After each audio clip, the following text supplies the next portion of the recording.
Welcome students, motion in a plane पढ़ रहे हो मेरे साथ। मेरा नाम है धीरज। 11th क्लास का motion in a plane topic का आज चैप्टर हम पढ़ रहे हैं। टॉपिक आज का नाम है रिजोल्यूशन ऑफ वेक्टर। ठीक है, रिजोल्यूशन ऑफ वेक्टर का मतलब क्या होता है? मतलब है तो एक टर्म साइंटिफिक, लेकिन इसका मतलब क्या हो गया? तोड़ना। सिंपल सी भाषा को एक चीज को स्प्लिट करके समझना। ठीक है, कि हो क्या रहा है, कहना क्या चाहते हैं। ठीक है, जो मैं सिंपल सी बात है वो है कहना क्या चाहते हैं। तो वेक्टर में भी ऐसी बात करेंगे कि भाई है क्या ये। देखो, जैसे कि मान लो आपके सामने ये दो वेक्टर है, ये ए वेक्टर, ये बी वेक्टर।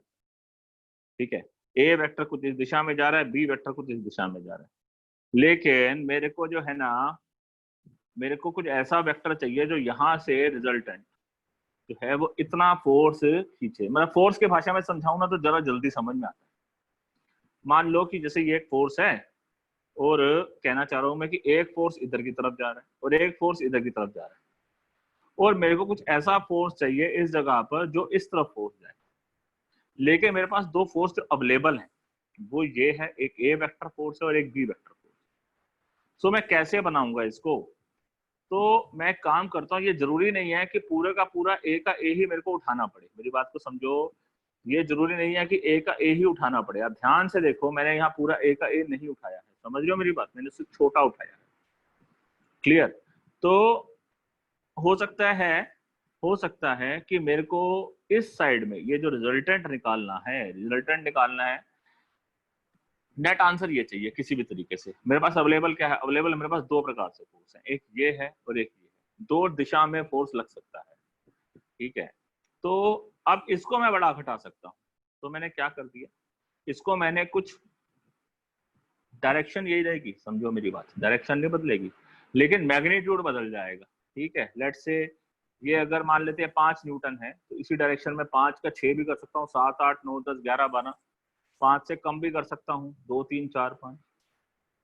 सो इसी तरीके से जो बी वेक्टर है, बी वेक्टर को भी मैंने कैसे उठाया है? देखो, यहाँ से थोड़ा सा ज्यादा है, देख रहे हो ध्यान से, ये थोड़ा सा ज्यादा ही है।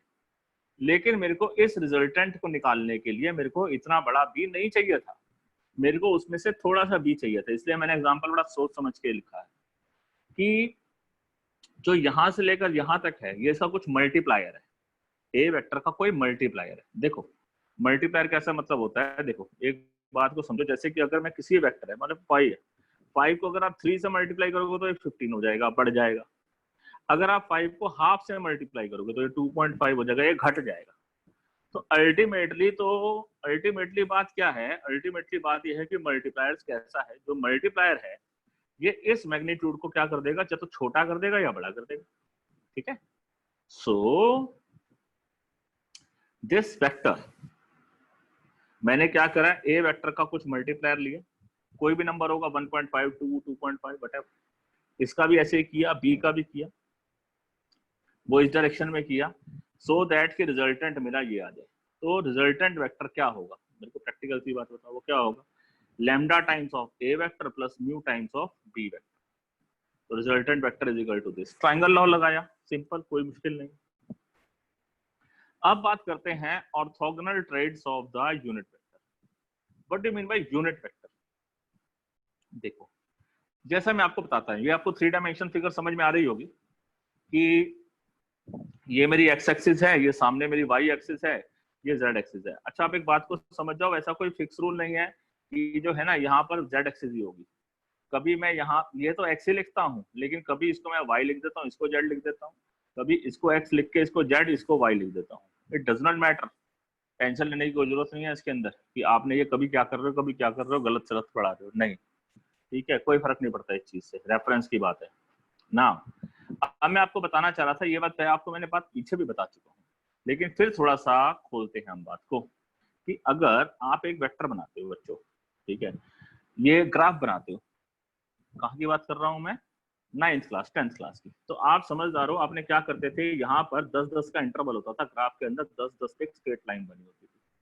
लेकिन जब आप 10-10 की स्ट्रेट लाइन बनी होती थी तो आप इसको क्या बोलते थे? कभी इसको बोलते थे 1 2 3, वाई एक्सिस पे उसको बोलते थे, हो सकता था बोलते थे 10 20 30, बोलते थे ना, 10 20 30।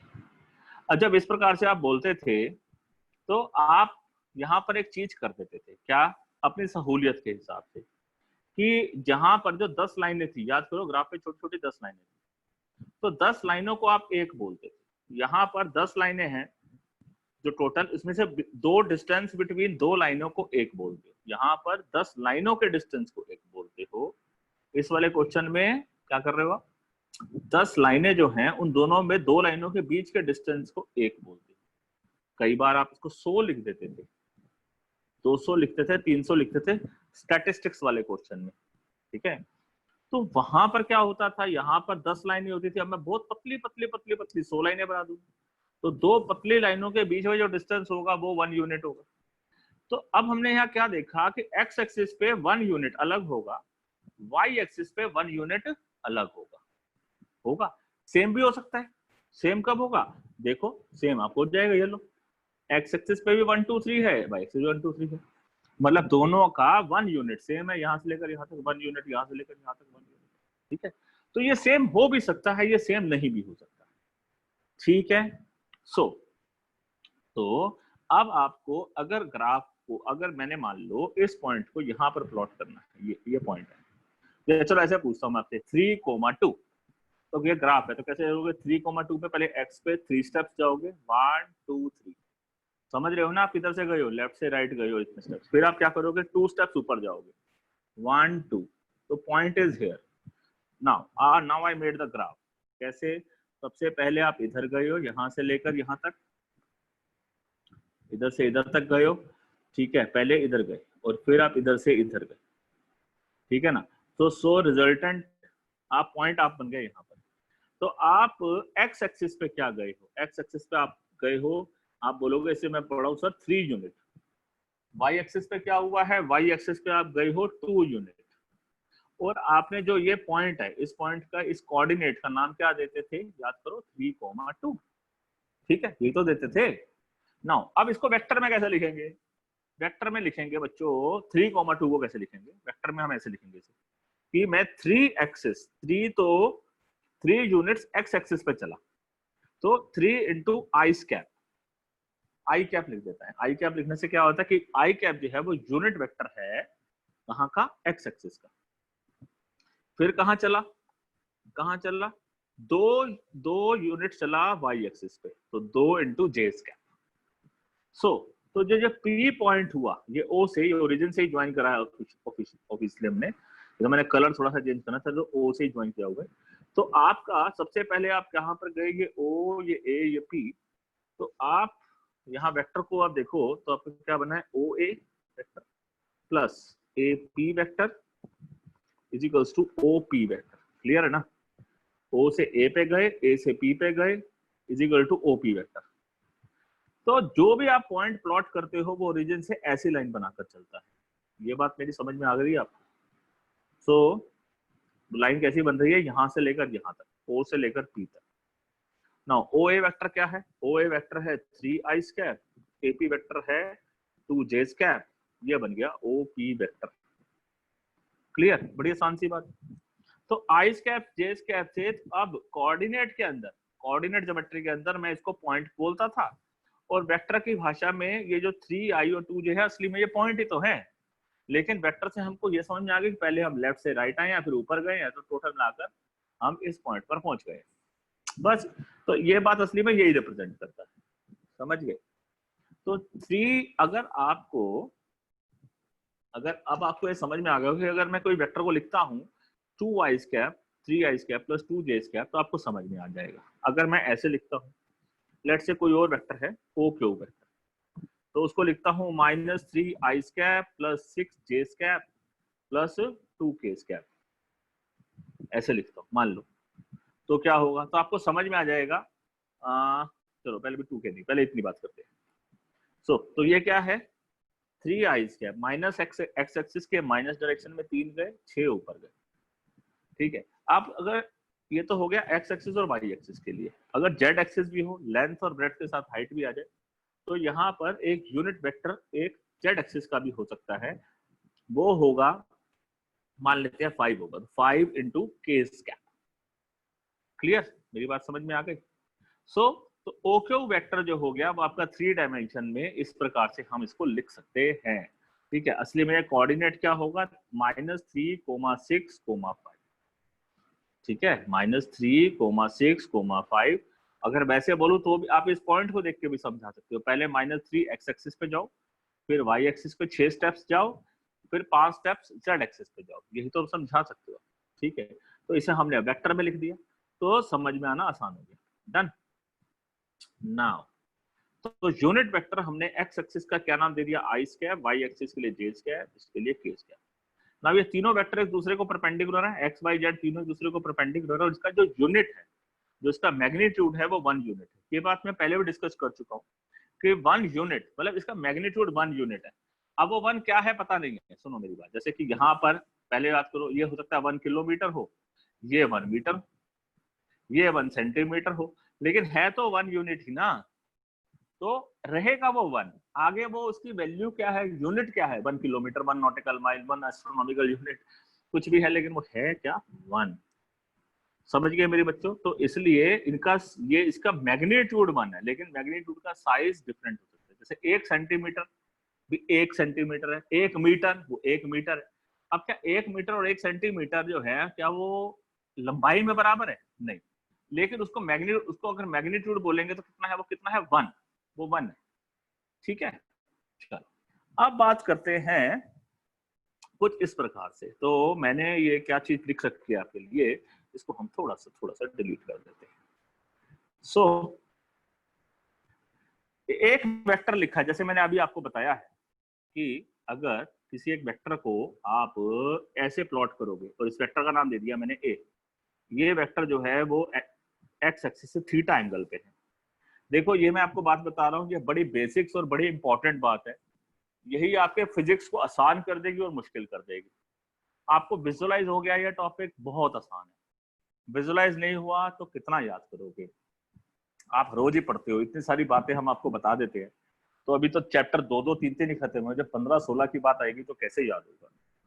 ठीक है, तो इसलिए विजुअलाइज करो। मैं उसी की कोशिश करता रहता हूँ आपको इतनी डिटेल में समझा के ना। मेरे को एक बात बताओ, ये वेक्टर ए जो है वो ऐसे जा रहा है तो थीटा एंगल बनाकर, तो इसका ये हो गया बेस। ये पॉइंट सोचो कैसे बना होगा, ये बना होगा, पहले ऐसे गया होगा, फिर आप ऐसे गए होगे, ऐसे ही तो गए। अभी तो समझाया। सो अगर ये ए वेक्टर है, ये थीटा है, तो ये एक्स एक्सिस हो गया, तो इसे हम बोलते हैं एक्स एक्सिस का कंपोनेंट। ठीक है, अच्छा चलो ऐसे मत समझो, ऐसे समझ सकते हो। आप मेरे को बताओ O M upon O P क्या होता है? कॉस थीटा होता है ना, कॉस थीटा होता है। ठीक है, ओ एम कितना है? ओ एम को बोलते हैं ए वेक्टर का एक्स एक्सिस पे गए इनटू आई स्क्वायर, है ना। पहले ए एक्स एक्सिस पे गए, आई स्क्वायर। ए का मतलब क्या हुआ, इस वेक्टर को हम पहले एक्स एक्सिस पे गए, फिर हम ए वाई एक्सिस पे गए, जे स्क्वायर। ठीक है, ओपी, ओपी कितना है, ए, तो दिस इज ए, ये हो गया कॉस थीटा। ठीक है, इसी तरीके से जब आप यहां पर गए थे, इधर से ऊपर गए, तो यहां पर आप ए वेक्टर के लिए वाई एक्सिस पे गए, कितने स्टेप्स चले, इनटू जे स्क्वायर। ठीक है, तो ये आपको मैग्नेट वो बता रहा है, डायरेक्शन बता देगा। तो अगर मैं इस परपेंडिकुलर की बात करूं तो परपेंडिकुलर अपॉन हाइपोटेन्यूज क्या होता है, साइन थीटा। जितनी वैल्यू ये है, जितनी वैल्यू यहां से लेकर यहां तक है, उतनी ही वैल्यू यहां से लेकर यहां तक है, सेम है। तो मैं अगर इसको ए वाई बोलूं या इसको ए वाई बोलूं तो गलत तो नहीं होगा ना। ठीक है, अगर अगर अगर अगर देखो, मैं अगर इधर दिस प्लस दिस बोलता हूं, ध्यान से देखो, तो ये ट्राइंगल लॉ फॉलो हो रहा है, इज इक्वल टू दिस। ठीक है, एल्स मैं दिस प्लस दिस बोलता हूं, तो यहाँ ये पैरेललोग्राम फॉलो हो रहा है। ठीक है, रिजल्टेंट इज दिस। तो कहने का मकसद सही एक ही है, तरीका है बात कैसे समझा रहे हो। तो यहाँ हमने इसको डार्क इसलिए किया है क्योंकि अलोंग एक्स एक्सिस बताना है और अलोंग वाई एक्सिस के हिसाब से अब आपको चीजें थोड़ी सी बतानी। ठीक है, सो इसको देखो, तो ये क्या है, ये परपेंडिकुलर है, ये हाइपोटेन्यूज है, perpendicular upon hypotenuse sine theta होता है। ये कितना है, जितना ये है, ये कितना है, ए वाई इंटू जे स्क्वायर है। ठीक है, ए वाई इंटू जे स्क्वायर, ये ए वाई वेक्टर बना दिया। सो तो ए वाई वेक्टर यहाँ हम लिखे हम परपेंडिकुलर क्या है PM, हाइपोटेन्यूज क्या है OP इज इक्वल टू क्या हो गया साइन थीटा। सो PM क्या हो गया आपके पास, बताओ मेरे को। PM ये वाला PM हो गया AY वेक्टर। PM है आपके पास AY वेक्टर अपॉन हाइपोटेन्यूज है A vector is equal to क्या है साइन थीटा।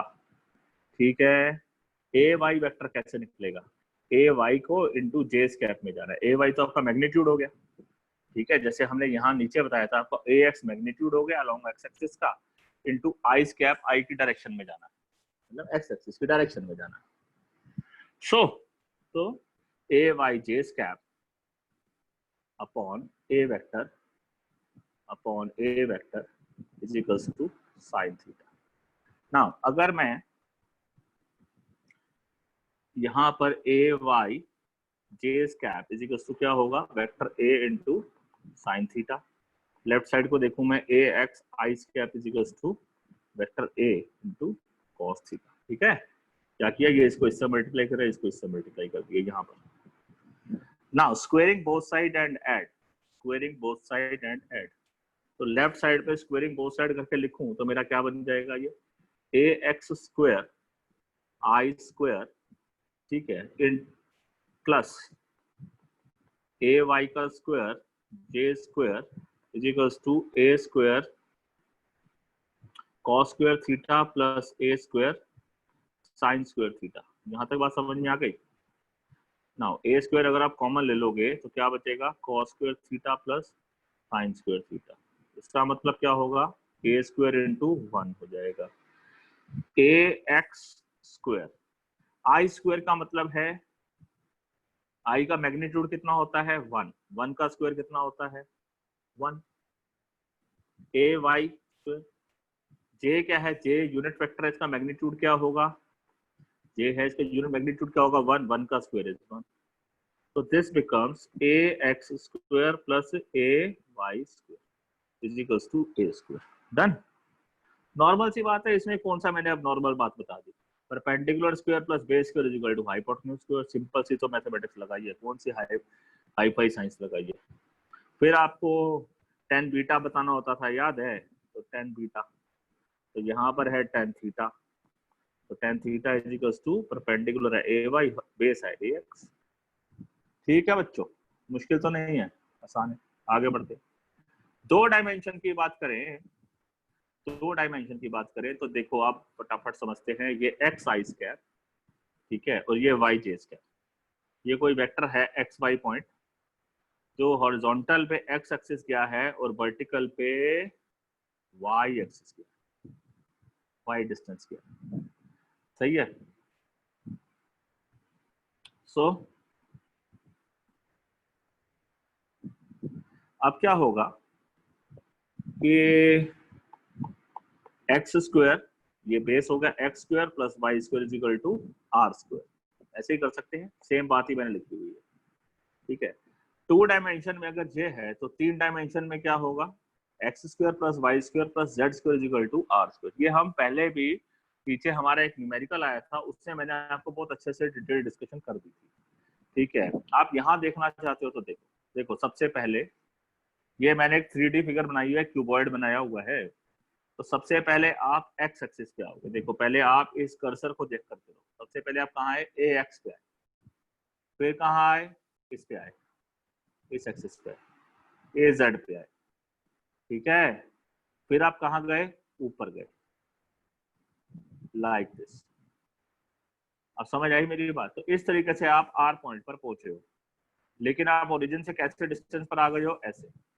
लेकिन आप अचानक से ऐसे जंप तो नहीं करके आए, रॉकेट तो नहीं हो आप, आपको ये पूरा पॉइंट बताना है तो आपको पूरा बताना पड़ेगा। पहले मैं एक्स एक्सिस पे आए, एक्स एक्सिस कौन सा वेक्टर है, ए एक्स वेक्टर, फिर आप यहाँ पर आए जेड एक्सिस पे, ये कौन सा वेक्टर है, ए जेड वेक्टर, फिर नीचे से लेकर ऊपर आए, देखो नीचे से ऊपर कितना है, ये पीछे की तरफ देखो, ये वाला ए वाई वेक्टर, बराबर है ना दोनों आमने सामने, ठीक है। तो इसका मतलब ए x vector plus a Z vector plus a Y vector. फटाफट में लिखते हैं, तो ए वेक्टर क्या हुआ, ए x vector plus a Y vector plus a Z vector. ठीक है बच्चों मेरी बात कि नहीं, ठीक है। अब आगे देखो, अब ये जो वेक्टर है, ये वाला वेक्टर ध्यान से देखने की बात है, ये वेक्टर एक्स एक्सिस का कितना एंगल बना रहा है, इसे हमने नाम दिया है अल्फा। ठीक है, ये जो ब्लैक लाइन है ये वाई एक्सिस का कितना एंगल बना रही है, ये देखो नाम दिया हमने बीटा। और ये जो ब्लैक लाइन रिजल्टेंट वेक्टर है ये जेड एक्सिस कितना एंगल बना रही है, इसका हमने नाम दिया यहाँ से देखो गामा। ये फिगर आई होप आपको क्लियर दिखाई दे रही होगी। ठीक है, अब मैं आपको इसको 2 डायमेंशन में देखकर समझाता हूँ, क्योंकि 3 डायमेंशन में थोड़ी सी ये कंफ्यूजिंग होती है। मेरे को तो दिखाई दे रही है क्योंकि मेरे को 3D देखना आता है, मेरी 3D के हिसाब से आंखें चलती हैं, आपकी नहीं चलेगी। थोड़ा सा समझाने की कोशिश करता हूँ। देखो इसको हम लिखते हैं यहाँ पर, देखो इस जगह पर देखो आप, ये क्या है, ये एक्स एक्सिस है, हैं? ये वाई एक्सिस है। एक्स एक्सिस का क्या एंगल नाम दिया था हमने, अल्फा, तो this is alpha. Y axis का नाम दिया था हमने, नाम दिया था बीटा। नाउ अगर आप एक्स एक्सिस के पॉइंट ऑफ व्यू से देखो तो ये ट्राइंगल दिखाई दे रहा है आपको, ध्यान से देखना।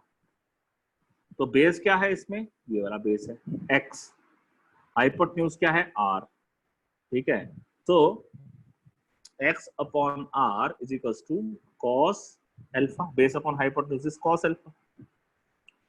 अब आप ट्राइंगल को इस पॉइंट ऑफ व्यू से देखो, ये वाला, तो बेस कौन सा हुआ, बेस अब आपका ये होगा।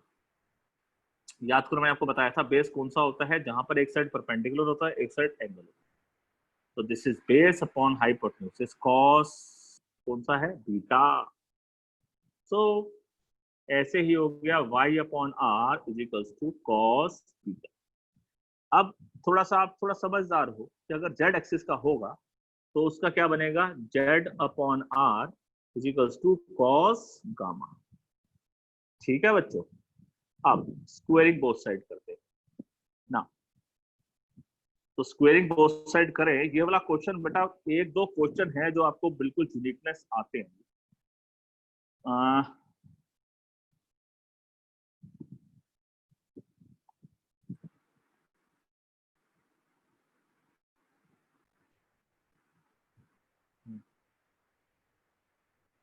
देखो ध्यान से, तो आपने यहाँ देखा कि x अपॉन r इज है cos alpha, x upon r है cos, sorry y upon r है cos beta, y upon r है cos बीटा, और z अपॉन r है cos gamma. Squaring both side and add x square upon r square plus y square upon r square plus z square upon r square is equal to cos square alpha plus cos square beta plus cos square gamma. ठीक है, यहाँ पर आप 1 upon r square आप common ले लिया अपने, नीचे डिनोमिनेटर में, ऊपर आ गया x square plus Y square plus Z square is equals to क्या होता है, cos square alpha plus cos square beta plus cos square gamma. एक बात, दूसरी बात, ये बात समझ में आ गई, मैं इसको रब कर रहा हूँ। ठीक है, इस जगह पर रब कर रहा हूँ, मेन समझना है आपको इस चीज को। यहाँ पर आप देखो, ये x है यहाँ से लेकर यहाँ तक, ये x है ये y है, तो x square plus Y square is equal to are square है, हाँ या ना। ठीक है, और 3 डायमेंशन में हम कर चुके हैं, याद करो मैंने आपको सेकंड लास्ट क्लास के अंदर, लास्ट क्लास के अंदर मैंने आपको न्यूमेरिकल कराया था, जिसमें एक चीज एक्स एक्सिस पे गई थी, फिर वाई एक्सिस पे गई थी, फिर जेड एक्सिस पे गई थी। तो द रिजल्टेंट वाज 3 डायमेंशन में x square plus Y square plus Z square का स्क्वायर रूट, ये था 3 डायमेंशन में। 2 डायमेंशन में क्या रहता है, x square plus Y square का स्क्वायर रूट, ये आर है 2 डायमेंशन में। सो अगर मैं यहां देखूं इस पॉइंट को, are square is equal to क्या हो जाएगा बताओ, अगर मैं स्क्वायरिंग बोथ साइड करूं तो R square is equal to क्या हो जाएगा, x square plus Y square plus Z square. So R square can be written as X square plus Y square plus Z square. तो x square plus Y square plus Z square को are square लिख दो, तो क्या हो जाएगा, यहाँ पर बचा 1, तो 1 इज इक्वल टू हो जाएगा cos square alpha plus cos square beta plus cos square gamma. ये एक रिलेशन हो गया अल्फा बीटा और गामा के बीच में। ठीक है, कुछ न्यूमेरिकल्स आते हैं, काम आते हैं। अभी इनिशियल स्टेज पे है, 12th क्लास के अंदर मैथ्स चैप्टर 3D स्पेस के अंदर आप पढ़ोगे, बहुत ही डेप्थ से पढ़ोगे इस टॉपिक को। ठीक है, अभी के लिए इतना बहुत है। ठीक है, तो आपने पढ़ लिया कि cos square alpha, cos square beta, cos square gamma में एक रिलेशन न्यूमेरिकल है इसका। ठीक है, याद रखना। नाउ मैग्नीट्यूड ऑफ ए का मैग्नीट्यूड क्या होगा, ये मैंने आपको निकालना सिखाया था, लास्ट क्लास में भी सिखाया था। ठीक है ना, तो मैं आई थिंक आपको, मेरे को इस समय आपको समय वेस्ट नहीं करना चाहिए। तो resultant A is equals to X axis का square, Y axis, Z axis का स्क्वायर, वाई एक्सिस का स्क्वायर रूट। तो in this way you can find the resultant की लेंथ। ये बात हुई खत्म। चलो अब पोजीशन वेक्टर को समझते हैं बच्चों की, पोजीशन वेक्टर क्या चीज है। ठीक है, करते हैं फटाफट शुरू करते हैं। ये थोड़ा सा रब कर देता हूँ और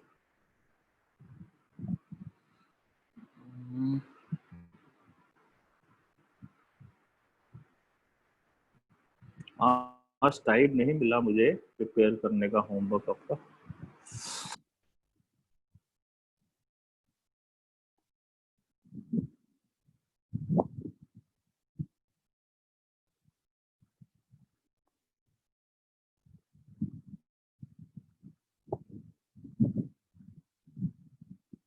बहुत क्वेश्चन है आपके, आप रियल इंटरेस्टिंग कंसेप्ट अब शुरू हुई है, रियल फिजिक्स अब शुरू हो चुकी है। ठीक है, तो सर आप हर लेक्चर में यही बोलते हो, लेकिन बात ही ऐसी है, मजा इसी में आ रहा है। ठीक है, क्योंकि ये चीज ऐसी है जो आपको रियली में दिखाई देती है, यू कैन विजुअलाइज। केमिस्ट्री की यही एक खास बात है कि ये विजुअलाइज होती है ना। केमिस्ट्री, सॉरी फिजिक्स, केमिस्ट्री तो विजुअलाइज नहीं होती है ना जी, बड़ा मुश्किल होता है। हम बोलते हैं इलेक्ट्रॉन घूम रहा है, आप भी बोलते हो यस सर घूम रहा है, मैं बोल रहा हूँ आयन आया, तो आ गया। ठीक है, तो कुछ आप ऐसे ही करते हो। चलो, तो that's why it is very interesting. ठीक है, इंटरेस्टिंग दोनों का अपना अपना स्कोप है। देखो शुरू करते हैं। What is the position vector and the coordinates representing a2,3। बड़ी सिंपल भाषा में, बड़ी स्टार्टिंग की भाषा में 2,3। मैंने बड़े ध्यान से देखो ग्राफ बनाए आपके सामने। पहले एक्स एक्सिस पे 2 यूनिट जाओ, वाई पे 3 यूनिट जाओ। ठीक है, कैसे बोलोगे, 2 unit along x axis 2y square plus 3j square. यही है पोजीशन वेक्टर। कोऑर्डिनेट की भाषा में 2,3, वेक्टर की भाषा में इसे पोजीशन वेक्टर बोलते हैं। Now it is 2y square plus 3j square. इसको कैसे बोलोगे, 1 0, तो 1i square plus 0j square. आप तो केवल इधर ही रहोगे, और तो कहीं नहीं गए। -3,4, एक्स की डायरेक्शन में -3, वाई की डायरेक्शन में +4, -3 +4। This is your direction, this is your position. कहां से बतानी होती है पोजीशन, हमेशा रेफरेंस से बतानी होती है, ओरिजिन से। -6i -10j। मैं जब आपके जितना था मेरे को समझ नहीं आया था, किसी ने नहीं समझाया क्या पोजीशन वेक्टर, इसका पोजीशन वेक्टर लिखो। हम भी बोलते हैं 6i 10j। अरे भाई क्यों लिख रहे हो, कोई जरूरत ही नहीं। बड़ी सिंपल सी बात है, पहले 6i पे जाओ, फिर j पे जाओ, ट्राइंगल लॉ बन गया, ये आपका रिजल्टेंट आ गया। तो नेचुरल रिजल्टेंट जो भी आप पॉइंट बोलते हो, लेट्स से अगर आप ये पॉइंट बोलते हो, तो इस पॉइंट की कोई ना कोई तो वैल्यू होगी ना, कुछ अलोंग एक्स एक्सिस, कुछ अलोंग वाई एक्सिस। 2 डायमेंशन की बात कर रहे हैं, इसी तरीके से 3 डायमेंशन में बात करेंगे तो तीसरा कोऑर्डिनेट आ जाएगा। डिफरेंस क्या है उसके अंदर, कोई डिफरेंस नहीं। फिर इसके बाद और चीज पूछ रहा है, कहता है मैग्नीट्यूड बताओ ओ ए का। तो ओ ए यहाँ का लेंथ बताओ, तो बता दोगे कि नहीं बता दोगे। ये कितना है, 2 का स्क्वायर। ये कितना है, जी का स्क्वायर का पाइथागोरस लगा दो बस, और क्या। आ तो गया, 4 और 9 13, √13। इजी बात है, नहीं बात है, क्या मुश्किल है इसके अंदर। यहाँ से यहाँ कितने गए, बस 1 ही है, तो इसका मैग्नीट्यूड 1 है। यहाँ से यहाँ तक 3 इधर गए, 4 इधर गए, तो पाइथागोरस के हिसाब से यहाँ पर 5 आएगा। 3 4 5 का ट्रिपलेट है, यही इसका मैग्नीट्यूड है जी, और क्या है। ठीक है, तो घबराने की मुश्किल नहीं है कि भाई हाय राम क्या हो गया। चलो अगला क्वेश्चन करते हैं। अब थोड़ा सा और, find the vector, find the magnitude बताना है ए बी वेक्टर का, जो पहले a.2,2 है, डी b.8,3 है। मैंने बड़े ग्राफ से सोच के बनाया जी आपके लिए। देखो तो ये पॉइंट हो गया आपके पास 1 2 3 4 5 6 7 8। ये हो गया 2,2, ये हो गया ना पॉइंट 2,2, और ये हो गया 8,3। तो पहले आप 2,2 पे थे, और अब आप 8,3 पे हो के नहीं हो बस। तो अब आप मेरे को एक बात बताओ, यहाँ 2 पॉइंट के बीच में डिस्टेंस फॉर्मूला नहीं डालते थे कोऑर्डिनेट ज्योमेट्री के अंदर, वही तो करना है, ठीक है। तो और कुछ नहीं, तो यू नीड टू फाइंड, आपको बताना क्या है, कहता है फाइंड द वेक्टर जिसका मैग्नीट्यूड क्या हो। अब वेक्टर जिसका मैग्नीट्यूड क्या हो, मैं आपको कोऑर्डिनेट ज्योमेट्री से दिखाता हूँ कि आपको करके आए हो, मैं आपको यहाँ नया फॉर्मूला नहीं बताना चाहता हूँ, ठीक है। लॉजिक को समझो, देखो ध्यान से, इस वेक्टर का नाम क्या दोगे आप मेरे को बताओ, ए वेक्टर का, इसे आप बोलोगे 2i², कलर चेंज कर देंगे, तो ए वेक्टर है 2i² प्लस 2j², ठीक है। बी वेक्टर का नाम क्या दोगे, 8i² प्लस 3j² दोगे। अच्छा जी, बहुत बढ़िया बात है। इसके बाद क्या करेंगे, हम ग्राफ के अंदर क्या करते थे, दिस एंड दिस, याद है आपको, तो क्या करते थे, यहां से लेकर यहां तक x2 माइनस x1 होता था, तो क्या करोगे आप, x2 कितना है 8 और x1 है ये वाला 2, तो 8 माइनस 2 करते थे कि नहीं करते थे, तो ये हो गया 6। तो यहाँ पर हो गया 8, दोनों से कनेक्ट करूंगा मैं आपके लिए, ठीक है। This is 8 minus 2 equal to 6। Perpendicular करो बेटा, परपेंडिकुलर यहाँ है, नीचे से पहले ऊपर तक गए कितना 3, और यहाँ तक कितने हो 2, तो यहाँ से लेकर यहाँ तक 3 डिस्टेंस है, यहाँ से लेकर यहाँ तक 2 डिस्टेंस है, तो टोटल मिलाकर यहाँ कितना डिस्टेंस है 3 माइनस 2, तो 3 माइनस 2, तो असली में ध्यान से देखें तो ये x2 माइनस x1 का, और ये है y2 माइनस y1, ये वाला है कि नहीं। सो 3 minus 2 is 1, x minus 2 is 6, तो बेस आ गया आपके पास 6 और परपेंडिकुलर है 1, हाइपोटेन्यूज निकाल लो, कोई दिक्कत नहीं है, बिल्कुल कोई दिक्कत नहीं है। अब आपको यही बात कोऑर्डिनेट में याद आ गई या कोऑर्डिनेट रिवाइज करवाई। अब ये बात वेक्टर में भी होती है, कैसे होती है, देखो देखो, केवल फिगर को देखते रहो, ट्रायंगल लॉ दिखाई दे रहा है। अच्छा 8 माइनस 2 6 याद रख लो, 3 माइनस 2 1 याद कर लो, बस और कुछ नहीं याद करना, हो गया याद, ठीक है। अब देखते जाओ, आप वेक्टर की भाषा में बात करें हम, तो ये मेरा पॉइंट है O, ठीक है ना, दिस पॉइंट इज O। तो वेक्टर में क्या था, पहले आप OA थे, OA से आप कहाँ गए हो, आप ध्यान से देखो ना, उसने बोला है A से B पे गए हो, ठीक है। OA plus AB is equals to OB, ये रिजल्टेंट वेक्टर है। तो AB वेक्टर क्या हुआ, OB vector minus OA vector, ठीक है। AB क्या है, आपको मैंने बताया था AB, B वेक्टर क्या है आपका, OB vector is 8i plus 3j, तो OB vector is 8i minus plus 3j, minus OA vector क्या है 2i प्लस 2j, तो 2i प्लस 2j, ठीक है बच्चों। तो अब खोलो ब्रैकेट, 8i में से 2i माइनस कर दो, i में से i माइनस कर दो, j में से j माइनस कर दो, क्या मुश्किल बात है, plus 3j minus 2j, 8i minus 2j is 6j, 8i minus 2i sorry 6i, और 3 माइनस 2 इज 1, ठीक है, 3 माइनस 2 इज 1j, कितना आसान है, वही बात, नंबर्स वही आए ना 6 और 1, तो ये आ गया AB, ठीक है।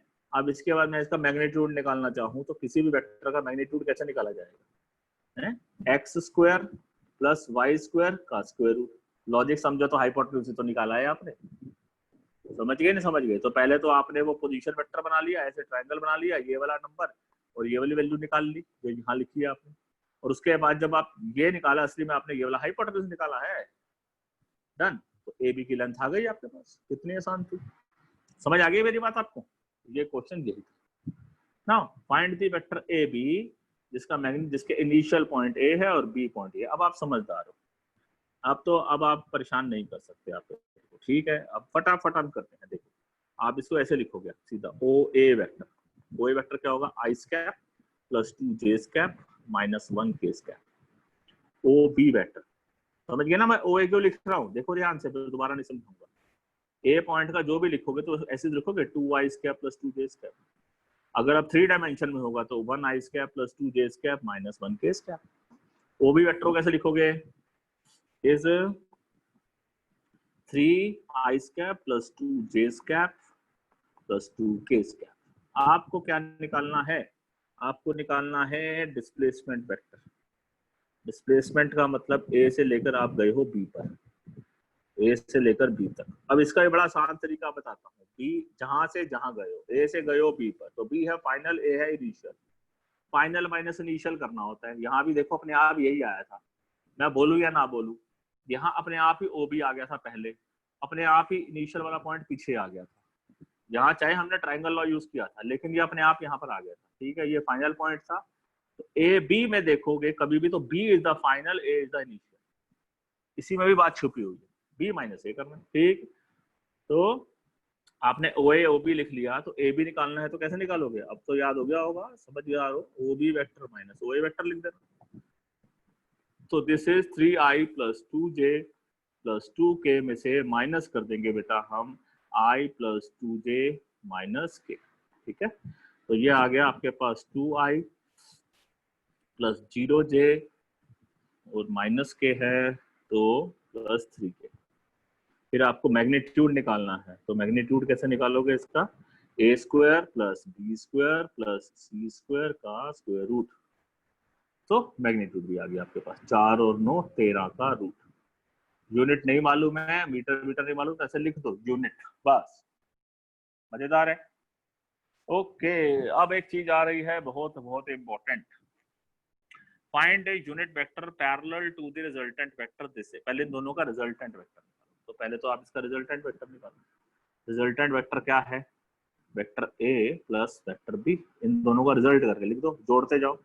3 और 1 4, 4 आई स्क्वायर प्लस 4j और 5j कितना आ गया, -1j, -1j। के क्या हो गया, -2 -1 इज -k। लो बच्चों, ये रिजल्टेंट वेक्टर आ गया। आपको यूनिट वेक्टर निकालना है, मतलब आपको असली में ये निकालना है। कैसे निकलता है, आपको मैंने ये बात बताई है कि वेक्टर को अगर उसके मैग्नीट्यूड और यूनिट वेक्टर से मल्टीप्लाई करते हो तभी वो वेक्टर बनता है। तो इस बात से समझो, अगर आपको आर स्कैप निकालना है तो वेक्टर डिवाइडेड बाय उसका मैग्नीट्यूड कर दो तो आपका काम बन जाएगा। तो इसलिए आपको रिजल्टेंट वेक्टर का मैग्नीट्यूड चाहिए। रिजल्टेंट वेक्टर का मैग्नीट्यूड क्या होगा, 4 स्क्वायर प्लस -1 का स्क्वायर प्लस -1 का स्क्वायर का स्क्वायर रूट। तो ये हो जाएगा 16 जमा 1 जमा 1 18। 18 का मतलब होता है 9 to the 18, तो 3√2। तो आपका आर स्कैप क्या हुआ, आर वेक्टर है आपका 4i cap upon 3√2 minus J cap by 3√2 minus K cap by 3√2 like this. बस आसान है। फाइंड ए वेक्टर एक्स। इनिशियल लेवल में बच्चों ये पेपर में जरूर आते हैं क्वेश्चन, इसमें करना क्या है आप देख रहे हो, कुछ नहीं है, नथिंग, वेरी इजी। कंसेप्ट समझ गया तो कुछ भी नहीं, नहीं तो याद करते रहो। ये क्वेश्चन इनिशियल लेवल पे 12th के मैथ में भी आते हैं, डोंट थिंक कि अभी आएंगे, 12th के मैथ के इनिशियल लेवल पे आएंगे, बोर्ड वोर्ड में नहीं आएंगे। लेकिन जब पेपर होते हैं शुरू के एग्जाम्स के, शुरू के स्कूल के, तब आपको ये क्वेश्चन आते हैं। और फिजिक्स में जब ये चैप्टर चल रहा है तो ऐसे क्वेश्चन आपको कंफर्म आएंगे। Find a unit vector parallel to this, perpendicular to this, confirm 100% आएंगे। Find A vector x which when added to the resultant of this and this। मतलब कि एक x वेक्टर होगा जिसको ऐड किया a और b के रिजल्टेंट में, सुनो मेरी बात है ना, a और b के रिजल्टेंट में गिव से unit vector along y axis. Unit vector दे रहा y एक्सिस का केवल, तो इसका मतलब जो इसका रिजल्ट है वो क्या है, y एक्सिस का यूनिट वेक्टर क्या होता है, j स्क्वायर, और केवल 1 j स्क्वायर दे रहा, बस बस आसान है कि नहीं है। तो x वेक्टर निकालना है, तो यहाँ हो गया j square minus a square minus a vector minus b vector. तो बस मैं शुरू कर रहा हूँ, खत्म आप कर लेना। माइनस a वेक्टर को कैसे लिखोगे, 3i square minus 5j square plus 7k square. Minus b vector को कैसे लिखोगे, 2i square plus 4j square minus 3k square. अब तो समझदार हो यार, अब तो कर लोगे, ठीक है कर लेना, वेरी गुड, स्मार्ट बच्चों मेरे। a एंड b दो वेक्टर है, find A vector having same magnitude b and parallel to a। के तो पैरेलल हो और b के मैग्नीट्यूड जितना हो। मतलब एक x ऐसा वेक्टर निकालना है जो वेक्टर a के तो पैरेलल हो, तो इसका मतलब वेक्टर a का तो तुम यूनिट लो, ठीक है, और सेम मैग्नीट्यूड b का हो और b का मैग्नीट्यूड लो। ये है क्वेश्चन का मतलब। पैरेलल, देखो अब आप बोलोगे सर ये जो है ना मेरे को डायरेक्शन भी बताता है और यूनिट, यूनिट तो बन है ना इसका, ये मैग्नीट्यूड तो बदल ही नहीं रहा है, ये तो मैग्नीट्यूड तो बदल ही नहीं रहा है ना, मैग्नीट्यूड तो इसका 1 है और अलोंग विद डायरेक्शन बता रहा है, तो बस इसकी ये इस डायरेक्शन में जा रहा है 1 यूनिट के साथ, बाकी b के साथ इसको मल्टीप्लाई कर दो, ये इतना लंबा हो जाएगा, बस इतनी सी बात है। तो सबसे पहले आपको ए स्कैप निकालना है, तो ए स्कैप कैसे निकालोगे, ए स्कैप कैसे निकालोगे, vector A upon magnitude of A से निकाल लोगे, और मैग्नीट्यूड बी कैसे निकालोगे, मैग्नीट्यूड बी निकल जाएगा 7 स्क्वायर प्लस 24 का स्क्वायर रूट, ठीक है ना, आई और जे है कोई टेंशन नहीं है, x square plus Y square का स्क्वायर रूट, गॉट इट। तो इसका आंसर निकाल कर यहाँ पर पुट कर देना, you will get the value of x. ठीक है, आगे बढ़ते हैं। आज ये कंटेंट खत्म करना है बच्चों हमारे को, रिजोल्यूशन वाले कंसेप्ट को ना, ताकि हम आगे नेक्स्ट वीडियो में और आगे जाएंगे। ठीक है, चलो अब शुरू करते हैं। बहुत ही बढ़िया चीज है। A bird moves with a velocity of 20 metre per second in the direction of making an angle of 60 degree with the eastern line. अब ईस्टर्न लाइन को ना कोई एक्सेस मान लो है, तो एक काम करते हैं, ईस्टर्न लाइन को ना, ईस्टर्न लाइन को आप एक्स एक्सेस मान लो, ठीक है, 60 डिग्री एक्स एक्सेस से आपको क्या बना रहा है, 60 डिग्री। इसका मतलब एक्स एक्सेस याद है, एंगल क्या था, अल्फा नाम दिया था हमने, 60 डिग्री। आगे विद वर्टिकल अपवर्ड, ठीक है, ठीक है, 60 degree with the eastern line and 60 degree with the vertical upward. अच्छा, ऊपर के साथ भी ये क्या बना रहा है, 60 डिग्री। तो मतलब कि जो वर्टिकली अपवर्ड का मतलब क्या बोलते हैं, जेड एक्सेस बोलते हैं ऊपर जाने वाली लाइन को।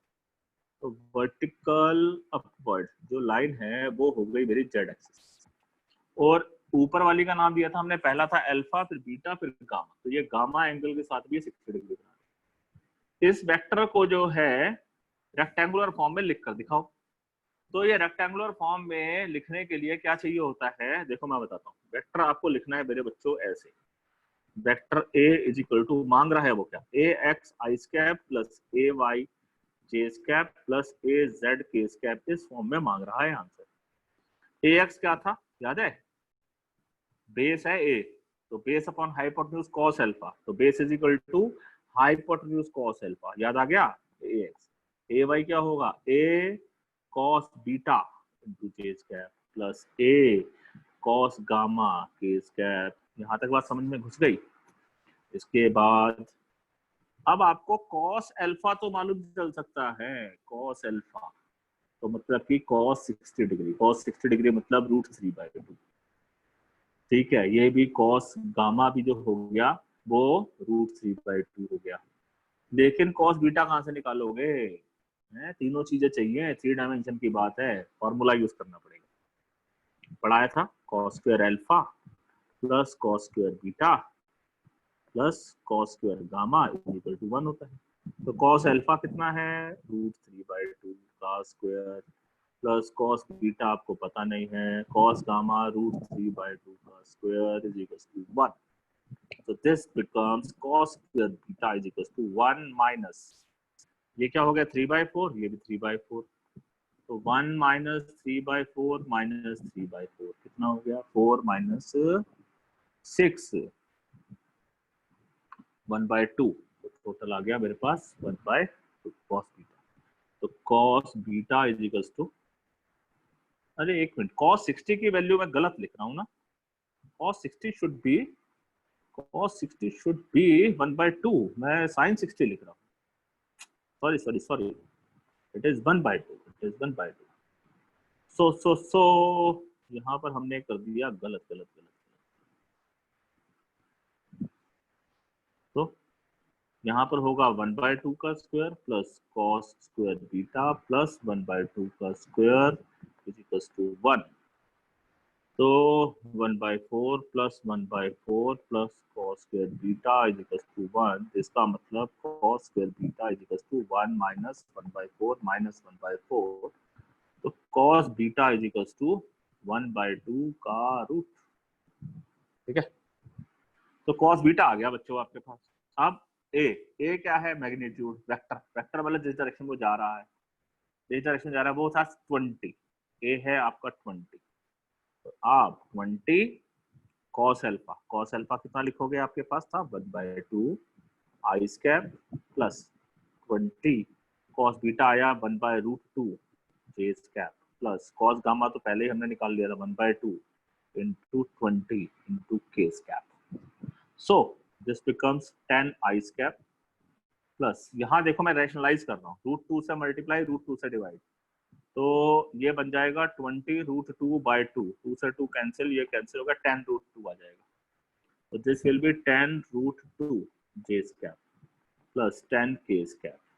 तो असली में बात को समझ गए। क्वेश्चन है कि अगर एक पक्षी 20 मीटर पर सेकंड की डायरेक्शन में, जिस डायरेक्शन में जा रहा है, ये एंगल बना रहा है, तो इसका असली मतलब ये है कि एक्स एक्सिस पे जो भी बंदा खड़ा हुआ है उसको ये दिखाई देगी कि वेलोसिटी है 10 metre per second. Y axis पे जो देख रहा है उसको दिखाई देगी 10√2 मतलब कि 14.14 metre per second. Z axis पे जो खड़ा हुआ है उसको ये दिखाई देगी 10 मीटर पर सेकंड। मतलब ये पक्षी, तीन जो विजनर्स हैं, तीन अलग अलग एक्सिस पे खड़े हैं या कहीं ऐसे वो जा रहे हैं पक्षी, तो सबको अलग अलग एंगल दिखाई देगा। समझ गए? तो कभी भी अब आप आकाश में पक्षी उड़ता हुआ देखो तो बच्चों आपको समझ जाना कि उसमें सब अल्फा बीटा थीटा सब काम आ रहा है। ठीक है, पक्षी केवल सीधा ही नहीं उड़ रहा है, वो 3 डायमेंशन उड़ता है। ठीक है, सो अब ऐसा क्वेश्चन जो है कहता है one of the rectangular component of the velocity of 80 kilometre per hour is 40 kilometre per hour, find the other component. ये कल एक ऐसा हमने लास्ट क्लास में क्वेश्चन किया था कि एक कार थी, वो किसी डायरेक्शन में जा रही थी और एक्स एक्सिस से वो किसी और डायरेक्शन में दिख रही थी, वाई एक्सिस से किसी और डायरेक्शन में दिख रही थी, लेकिन रिजल्टेंट वो एग्जैक्टली वो इस डायरेक्शन में जा रही थी। याद आ गई आपको बात कि कार ऐसे जा रही है, लेकिन जो ऑब्जर्वर यहाँ से देख रहा है उसको लगेगा कार ऊपर जा रही है, और अगर कोई ऑब्जर्वर यहाँ से देख रहा है तो उसको लगेगा कार आगे की तरफ जा रही है। तो ये जो दिख रहा है इनको, ये असली में कॉम्पोनेंट्स हो गए, कॉम्पोनेंट ऑफ द वेक्टर्स। ठीक है, सो अब एक कार है, वो 80 की स्पीड से जा रही है, 80 की स्पीड से जा रही है, उसका कह रहा है एक कंपोनेंट 40 किलोमीटर पर आ रहा है, दूसरा निकालो। तो मैं एक बात बता देता हूँ, चलो इसको बड़ा आसान बना देता हूँ। ये लो, ये मान लो ये जा रही है बच्चों 80, ठीक है, और एक कंपोनेंट, उसने तो हमको नहीं बोला ना कि कौन सा है कौन सा नहीं है, आप कोई भी मान लो, जो मर्जी मान लो वही मान लेंगे, एक्स एक्सिस का मान लेते हैं। ठीक है, और ये जो है वो कैसा है, ये है उसका कितना 40 किलोमीटर पर आवर, उसका एक कंपोनेंट है 40, उसका दूसरा कंपोनेंट बताना है, इसका मतलब उसकी हमारे को ये वाली वैल्यू बतानी है, वाई एक्सिस उसको कैसा दिखाई देगा, किसी को भी जो वाई एक्सिस के हिसाब से देख रहा है उसको कैसा दिखाई देगा, this you need to find. तो सबसे पहले इसके लिए आपको जी एंगल निकालना पड़ेगा, ये है थीटा, तो मेरे को बताओ, इसको मैं मान लेता हूँ ना जो दिया हुआ ये भी एक्स है, you need to find v y, ये रिजल्टेंट है v, तो सिंपल मैथमेटिक्स डाल लो कि b x base upon hypotenuse is equal to cos theta, b x है 40, बी है 80, ये हो गया कॉस थीटा, तो कॉस थीटा आ गया 1/2, कॉस थीटा 1/2 कब होता है, जब थीटा कितना होता है 60 डिग्री होता है। ठीक है, तो ये वाला एंगल आ गया ना 60 डिग्री, और क्या चाहिए, अब परपेंडिकुलर पकड़ लो, अगर जितना वी वाई यहाँ से लेकर यहाँ तक है उतना ही यहाँ से लेकर यहाँ तक है, ये वी वाई हो, तो perpendicular upon hypotenuse sine theta, तो V Y upon Y is equal to sine theta, और वी वाई आपको निकालना है, बी आपका 80 है, साइन 60 की वैल्यू √3/2 होती है, तो दिस विल बी 40√3 मीटर पर सेकेंड, या जो भी है, किलोमीटर है तो किलोमीटर पर आवर। डन, बस इतनी सी बात है। चलो फटाफट फटाफट करते हैं, कितने क्वेश्चन रह गए आज के, 1 2 3 4, 4 क्वेश्चन करने हैं, फटाफट फटाफट खत्म करो। A force is inclined 60 degree to the horizontal, 60 degree ये फोर्स हॉरिजॉन्टल में है, इसका रेक्टेंगुलर कंपोनेंट जो है हॉरिजॉन्टल डायरेक्शन में 50 न्यूटन, ये 50 Newton. Find the magnitude of the force and the vertical component. असली में ये फोर्स ऐसे लग रहा है, ठीक है, लेकिन इसका हॉरिजॉन्टल कंपोनेंट और इसका वर्टिकल कंपोनेंट। मैं आपको प्रैक्टिकल बात बताता हूँ। देखो बचपन में असली, अब आप बोल रहे होगे यार ये फोर्स का रेक्टेंगुलर कंपोनेंट हॉरिजॉन्टल कंपोनेंट क्या हो, आपको बड़ा लाइव एग्जांपल समझाता हूँ। आपने ये चीज तो बचपन में ही करी थी, हैं? देखो ये है आपके पास एक कार, ठीक है, और कार को आप खींचते थे, याद करो ऐसे, लेकिन कार चलती थी ऐसे आगे की तरफ। कार जिस डायरेक्शन में आप फोर्स लगा रहे हो, कार उस डायरेक्शन में नहीं चलती थी, कार तो सीधी चलती थी, ठीक है। तो अगर मैं इसको अब बताता हूँ कि क्यों ऐसे चलती थी। कार को नहीं समझ में आता है कि आप कितना फोर्स एफ लगा रहे हो, कार को ये समझ में आता है कि आप हॉरिजॉन्टल डायरेक्शन के हिसाब से थीटा एंगल पे चल रहे हो, और एफ एक्स आपका हॉरिजॉन्टल कंपोनेंट है, क्योंकि हमने पढ़ा है कि जिस डायरेक्शन में फोर्स लगता है उसी डायरेक्शन में मूवमेंट होती है। कार अगर इस डायरेक्शन में चल रही है तो मूवमेंट भी इसी डायरेक्शन में हो रही है, इसका मतलब फोर्स इसी डायरेक्शन में चल रहा है। लेकिन आप तो फोर्स ऐसे लगा रहे हो, तो फिर ये कार इस डायरेक्शन में क्यों चल रही है? इसका मतलब फोर्स का हॉरिजॉन्टल कंपोनेंट काम कर रहा है कार को खींचने में, वर्टिकल कंपोनेंट कार को खींचने में काम नहीं कर रहा है। इसको ये कार ऊपर नहीं उठ रही है, कार केवल सीधी आगे जा रही है, ये समझने की बात है। अब ये कार ऊपर क्यों नहीं जा रही है, ये मैं लॉ ऑफ मोशन में बताऊं, ठीक है, कि जो ऊपर वाला कंपोनेंट है वो कहाँ गया, वो लॉ ऑफ मोशन में समझाएंगे आपको। लेकिन अभी समझने की बात ये है, आपको प्रैक्टिकल दिखाना था कि ये कंपोनेंट क्यों निकाल रहे हैं, ये क्यों बताए जा रहे हैं आपको। तो आपको ये कारण है, फोर्स चाहे आपका कैसा लग रहा हो, लेकिन बॉडी के ऊपर जो फोर्स का नेचुरल इम्पैक्ट है, रियल इम्पैक्ट, ये जरूरी नहीं है कि इसी डायरेक्शन में ही हो, इसका डायरेक्शन कुछ और भी हो सकता है। इसीलिए हम किसी भी एक एंगुलर फोर्स है ना, उसके कंपोनेंट बना लेते हैं। ये कंपोनेंट, ये इसे बोल दिया हॉरिजॉन्टल कंपोनेंट और इसे बोल दिया vertical component, F x F y, बस डन। इस पर्टिकुलर क्वेश्चन में उसने हमारे से केवल हॉरिजॉन्टल कंपोनेंट और वर्टिकल मतलब कंपोनेंट के बारे में, मैं आपको प्रैक्टिकल समझा दूं, इसका बहुत अच्छा समझ में आएगा आपको लॉ ऑफ मोशन में। पहले अभी चैप्टर खत्म करो, इसके बाद चैप्टर आएगा तो लॉ ऑफ मोशन ना, तो इसलिए ये चैप्टर जिसका स्ट्रॉन्ग, अगला चैप्टर उसका और स्ट्रॉन्ग, तो ये चैप्टर पक्का करो, अगला चैप्टर और पक्का हो जाएगा। सो द फोर्स बता रहा है कि जो फोर्स है वो 60 डिग्री है to the horizontal if the rectangular component is 50 newton. Rectangular horizontal component जो है वो 50 न्यूटन है, इसका मतलब एफ एक्स जो है वो है 50 न्यूटन, थीटा है 60 degree. Find the magnitude of the vertical component, F y निकालना है, ठीक है। तो परपेंडिकुलर अपॉन बेस क्या होता है मेरे को बता दो। Perpendicular upon base F y upon F x, tan theta होता है, तो tan 60 हो गया कि नहीं हो गया। तो एफ एक्स क्या, एफ वाई निकालना है, तो F y equal to F x is 50 into tan 60, tan 60 की वैल्यू √3, ये आपका वर्टिकल कंपोनेंट हो गया। So this is 50 √3, this is 50, ठीक है। अब ये निकला कैसे, हाइपोटेन्यूज कैसे निकलेगा, रियल फोर्स कितना निकल रहा है कैसे भी निकाल लो, या तो आप पाइथागोरस लगा दो या फिर आप base upon hypotenuse cos theta कर लो। तो मैं बेस अपॉन हाइपोटेन्यूज कर लेता हूँ, क्यों मैं साइन वो लगाऊं, बेस है मेरा एफ एक्स, हाइपोटेन्यूज है एफ, और क्या एंगल लगा है cos 60। एफ एक्स आपको पता है 50, एफ आपको नहीं पता है, cos 60 की वैल्यू 1/2, इसका मतलब एफ इज इक्वल टू कितना हो गया, क्रॉस मल्टीप्लाई कर लो 100 न्यूटन। तो लगा तो रहे थे भैया जी आप 100 न्यूटन 60 डिग्री के एंगल पे, तो इस कार को समझ नहीं आता है, कार को समझ में आता है कि आप 50 न्यूटन फोर्स लगा रहे हो, 50 न्यूटन के हिसाब से रिजल्ट देगी आप, ठीक है। तो ये मत बोलना कि मैं 100 न्यूटन ज्यादा फोर्स लगा रहा हूँ तो 100 न्यूटन के हिसाब से रिजल्ट दे, नहीं देगी। कार 50 न्यूटन के हिसाब से कंसेप्ट देगी आपको, 50 न्यूटन के हिसाब से इफेक्टिव रिजल्ट देगी। रिजल्ट मतलब कितना चलेगी, तो उसको कार को ये नहीं समझ में आ रहा कि 100 न्यूटन फोर्स लगा रहे हो, कार के लिए उसका horizontal component is working. Vertical कहा जा रहा है, लॉ ऑफ मोशन में बताऊंगा, अभी कोई जरूरत नहीं है, लेकिन फॉर्मूला मैंने वैल्यू बतानी थी वो तो मैंने यहाँ बता दिया। आगे बढ़ते हैं। An aeroplane makes an angle 30 degree with the horizontal. If the component of the velocity along the horizontal is 250 km/h, देखो जो नीचे खड़ा है उसको दिख रहा है हॉरिजॉन्टल वेलोसिटी, जो हवाई जहाज जा रहा है वो 250 किलोमीटर की स्पीड से जा रहा है। कह रहा है बताओ रियल वेलोसिटी क्या होगी। तो इसका मतलब क्या हुआ कि Vx आपको पता है 250 है, थीटा आपको पता है 30 डिग्री है, फिगर हमने बना ली। तो एक तो वो V बताने की V पूछना चाहता है, तो V बेस कितना है Px, hypotenuse P is equals to cos 30 base upon hypotenuse. Vx है 250, B आपको पता नहीं, cos 30 की वैल्यू √3/2, तो V इज इक्वल टू क्या हो जाएगा 250 गुना 2 बटे में √3। सिंप्लीफाई कर देना, ये will get the answer. Really में ये वैल्यू चल रही होगी हवाई जहाज की।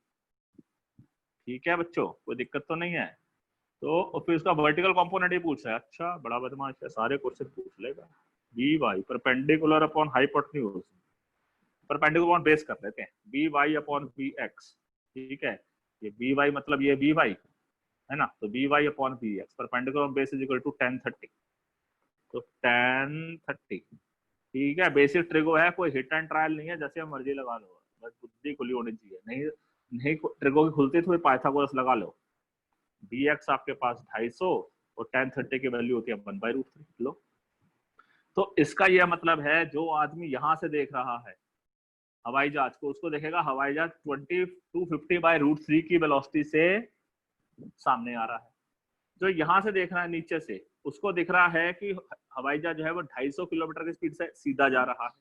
लेकिन हवाई जहाज रियली में इस वेलोसिटी से जा रहा है 250 × 2/√3, 500/√3, 500/√3, मतलब इसको रैशनलाइज करेंगे तो 500√3/3 इस स्पीड से किलोमीटर पर आवर से ऊपर जा रहा है, वो इस डायरेक्शन में जा रहा है। मेरी बात समझ में आ गई? तो ये है कंपोनेंट का मतलब। अब आपको ये कंसेप्ट जो शुरू में आपने रिलेटिव वेलोसिटी वाले करे थे, तो वहां से भी अब आप कनेक्ट कर रहे होंगे। मैं आपको ये चीज वहां भी बता रहा था, लेकिन वेक्टर में ये चीज दिखाई देती है बच्चों, इसीलिए वेक्टर इज इंपॉर्टेंट, ये रियली में दिखता है। चलो आगे बढ़ते हैं। A man rose A boat, एक आदमी नाव चला रहा है। इस चैप्टर पे तो नाव भी चलाते रहते हैं लोग, तैरते रहते हैं और नावें चलाते रहते हैं विद ए स्पीड ऑफ इतनी, इस डायरेक्शन में in north west direction. North west का मतलब होता है नॉर्थ, ये नॉर्थ, ये साउथ, ये ईस्ट, ये वेस्ट। नॉर्थ और वेस्ट के बिल्कुल बीच में, मतलब 45 डिग्री के बीच, 45 डिग्री। ठीक है, द शोर लाइन, जो शोर लाइन मतलब जो किनारा है वो बना रहा है 15 degree south of west. West के साउथ में 15 डिग्री, वेस्ट से 15 डिग्री आओ, ऐसे बन रही है लाइन। ठीक है, आप यहाँ किनारे पे खड़े हो, सुनो मेरी बात, किनारे पे आप ऐसे खड़े हो, जो ये जा रही है बोट वो ऐसे जा रही है। ठीक है, समझ गए मेरी बात की नहीं समझ गए? क्लियर है ना? ठीक है, चलो अब इसके अब मैंने साफ साफ फिगर बना दी। देखो, तो ये मेरी शोर लाइन है जो मेरी 15 डिग्री के एंगल से बना रही है, ये बिल्कुल बीचों बीच में जा रहा है। हमने क्या कर दिया, सामने से इधर से एक परपेंडिकुलर ड्रॉप कर दिया। ठीक है, सामने से एक राइट एंगल ट्रायंगल तैयार करने के लिए इधर से परपेंडिकुलर कर दिया, और यहां से ये लाइन इसके पैरेलल बना ली। इधर से जो ये लाइन है, ये परपेंडिकुलर खड़ा किया है, इसी के ही पैरेलल हमने यहाँ लाइन बना ली। तो इस तरीके से मेरे पास ये पैरेललोग्राम कंप्लीट हो गया। दोबारा समझाऊं? देखो, शोर लाइन ये है, आप तो जहां खड़े हो उसके हिसाब से ही बात करोगे, आप तो नॉर्थ साउथ के हिसाब से बात नहीं करोगे। तो आप शोर लाइन पे खड़े हो, किनारे पे तो खड़े हो, आपने देखा कोई एक बोट ऐसे जा रही है, तो आपने बोट के हिसाब से परपेंडिकुलर लाइन बना ली। तो नाउ वो ओरिजिन के हिसाब से 45 डिग्री जा रहा है, लेकिन आपके हिसाब से वो 60 डिग्री जा रहा है। ठीक है, 18 की स्पीड है उसकी। ठीक है, ये शोर लाइन है। पूछता क्या है? ठीक है, obtain the component of the velocity of the boat along the shoreline and the perpendicular to the shore। मतलब अगर वो समझे, कोई आदमी ऐसे समझे, यहाँ से देखे, तो उसको लगेगा बोट जो है वो कुछ ऐसे जा रही है, ऐसे। तो जब बोट ऐसे जा रही है, तो बोट और ये कितना एंगल बना रही है, ध्यान से देखो, 60 डिग्री का एंगल है, 60 डिग्री। तो ये मेरा बेस ये हो गया ना, बेस पे मैंने परपेंडिकुलर खड़ा कर लिया। बेस कहाँ होता है? एक साइड पे परपेंडिकुलर और एक साइड पे थीटा होता है। तो यहाँ 90 है और यहाँ 60 है, बस खत्म बात हो गई। शोर लाइन पे वेलोसिटी मान लो मैं vs लिख देता हूँ, शोर लाइन की वेलोसिटी। हाइपोटेन्यूज आपका हाइपोटेन्यूज है जो 18 है is equals to base upon hypotenuse क्या होता है, cos 60। लो, वेलोसिटी अलोंग शोर लाइन आ गई। इसमें सारी बेस फिगर बनाने की है, बाकी तो परपेंडिकुलर बेस हाइपोटेन्यूज निकालना है और क्या करना है। फिर क्या हो गई, ये परपेंडिकुलर है, ये हाइपोटेन्यूज है। हाइपोटेन्यूज तो मालूम है, थीटा ही मालूम, ये निकल गई तो ये भी निकल गई।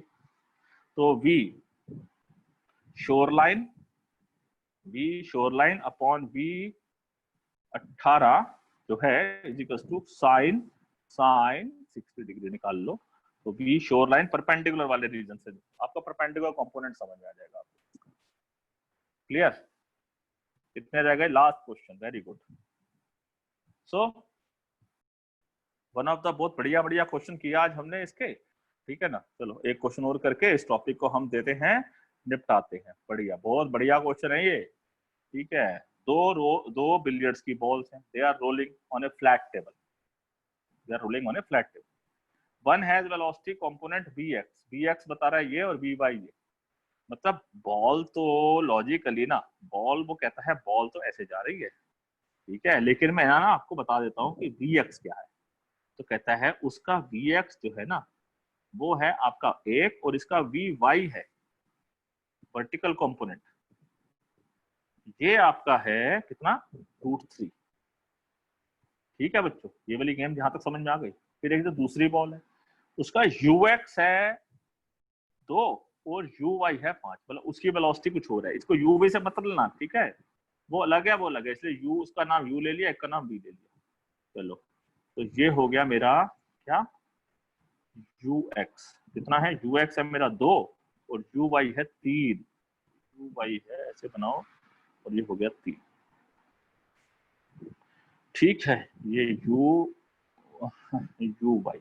ये है 3। तो लॉजिकली तो इसका जो रिजल्टेंट होगा, रिजल्टेंट तो कुछ यहाँ पर होगा, ये आपका u हो रहा है, ये आपका v है।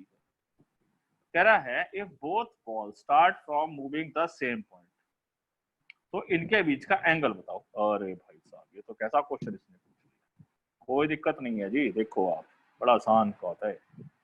आपने फिगर बना ली ना, जिस बच्चे ने फिगर बना ली ना उसके लिए कोई मुश्किल बात ही नहीं है। देखो कैसे, ये आपने 2-3 बना दिया और ये आपने बोल दिया जी ये इसके बीच में ये वी वाई जा रही है, ये है वी वाई। कह रहा starting both from the same point. चलो ऐसा करते हैं, अगर ये दोनों के स्टार्टिंग सेम पॉइंट से तो इसका एंगल कैसे निकलेगा, कैसे दिखेगा, पहले आप देखो। कॉपी, ये देखो पेस्ट दिख रहा है, ठीक है। अच्छा ये कॉपी है, ये पेस्ट दिख रहा है, ये लो। अब they starting from the same point,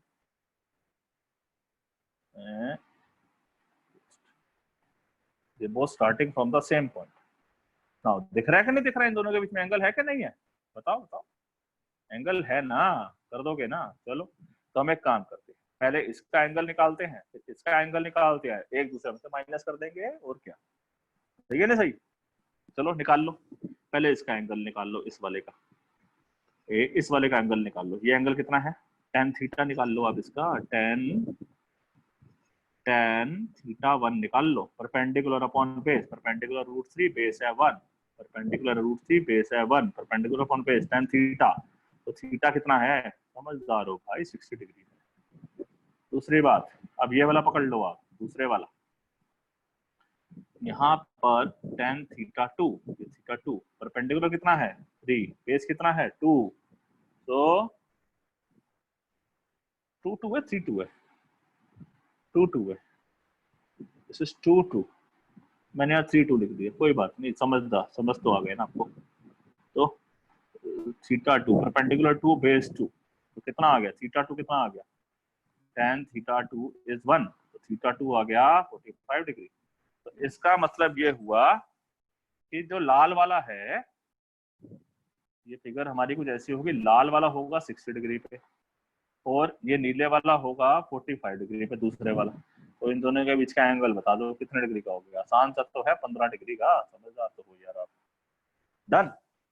तो आज का लेक्चर हुआ हमारा समाप्त, ठीक है। भेजा आपने मेरे को बहुत देर तक, लेकिन आपने बहुत अच्छे अच्छे क्वेश्चन भी सीखे, ठीक है। तो हमने बिलियर्ड्स बॉल वाला क्वेश्चन सीखा है, शोर लाइन वाला क्वेश्चन सीखा कि आदमी शोर लाइन पे कैसे चलता है, उसको कैसे दिखता है।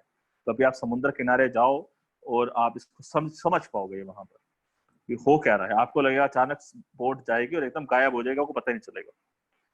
ठीक है, एरोप्लेन वाला क्वेश्चन दिखा कि रियली में आपको हॉरिजॉन्टल पे आपको कैसा दिखाई देता है, वर्टिकल पे कैसा दिखाई देता है एंगल के हिसाब से। बचपन याद कराया हमने आपको, आपका कार के हिसाब से फोर्स आप ऐसे लगाते थे, चलती कार ऐसे थी। तो आज आपको समझ में आएगा कि उसके हॉरिजॉन्टल कंपोनेंट के हिसाब से फोर्स कार समझती है। उसको ये नहीं लेना देना कि आप किस डायरेक्शन में फोर्स लगा रहे हो। एंगल बदलते जाओगे तो थीटा बदलता जाएगा और रिजल्ट बदलता जाएगा, कॉस थीटा बदलता जाएगा, एंगल रिजल्ट बदलता जाएगा। फिर हमने सीखा रेक्टेंगुलर कंपोनेंट्स कैसे निकालते हैं, कॉस थीटा कॉस अल्फा को समझना शुरू किया, पक्षी उड़ाया, है ना, हमने पक्षी उड़ाया। पक्षी में हमने समझा कि आज तक पक्षी को आप समझते थे केवल बस उड़ रहा है, लेकिन आज आप समझोगे कि उसमें अल्फा बीटा गामा सब कुछ हो रहा है। ठीक है, उसकी वेलोसिटी तो है ही है, साथ में अल्फा बीटा गामा भी हो रहा है, और वो हॉरिजॉन्टल डायरेक्शन में भी कुछ वेलोसिटी है, वर्टिकल डायरेक्शन में भी। तीनों एक्सेस में कुछ ना कुछ वेलोसिटी है। तो अगर तीन एक्सेस से अगर तीन लोग देखेंगे तो उनको तीनों को एक ही पक्षी की डिफरेंट डिफरेंट वेलोसिटी दिखाई देगी, डिपेंड करता है। ठीक है, जैसे मैंने आपको बताई। फिर हमने सीखा पैरेलल टू वेक्टर, कैसे पैरेलल निकालते हैं। खैर ये तो हमने पहले भी सीखा हुआ था, how to find a unit vector parallel to the given vector, लेकिन अब उसका थोड़ा सा कि रिजल्टेंट का वेक्टर निकाल के हमने निकाला है। ठीक है, दो वेक्टर्स का कॉम्बिनेशन के बाद हमने निकाला है। ठीक है, यूनिट वेक्टर निकाला पैरेलल। उसके बाद हमने यहाँ क्या सीखा कि मैग्नीट्यूड निकाला। तो यहाँ मैंने आपको पूरा कोऑर्डिनेट ज्योमेट्री से वेक्टर को कनेक्ट करके बताया कि कर तो आप वहां भी वही रहे थे, x2 - x1 का स्क्वायर y2 - y1 स्क्वायर, बिल्कुल वही कर रहे थे, यहाँ भी वही कर रहे हो।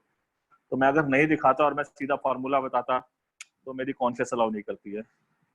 ओके, सो ये पॉइंट थे। अब मैं इसको पॉइंट को अगर ऐसे ग्राफ पे ना बताता, ग्राफ पे बना दिया, आपको अरे बड़ा आसान था, ये तो हम करते ही आए थे, आज आपने इसका नया नाम दे दिया। बिल्कुल ठीक बात है, मेरे को बचपन में ऐसा किसी ने नहीं बताया। मेरे को बोल दिया 2y + 3j होता है, क्यों होता है बताया ही नहीं किसी ने। ठीक है, मैं आपको बताना चाहता हूँ कि 2y 3j केवल ग्राफ को देखना होता है और कुछ नहीं होता है भाई। ठीक है, फिर हमने कनेक्शन कंसेप्ट, कनेक्शन कनेक्ट किया, कॉस के अल्फा, अल्फा बीटा गामा के बीच में रिलेशन होता है। मैग्नीट्यूड कैसे निकालते हैं, 2 डायमेंशन से ही मॉड्यूलेट कर दिया 3D को। इसको मैंने पूरा डिटेल में नहीं समझाया क्योंकि मैंने लास्ट लेक्चर में आपको सिखाया था इसको। ठीक है, सो 2 डायमेंशन और 3 डायमेंशन में रिजोल्यूशन सीखा। आई होप आपको समझ में आया होगा। So if you like the video, share, thumbs up, सब कुछ करें। ठीक है।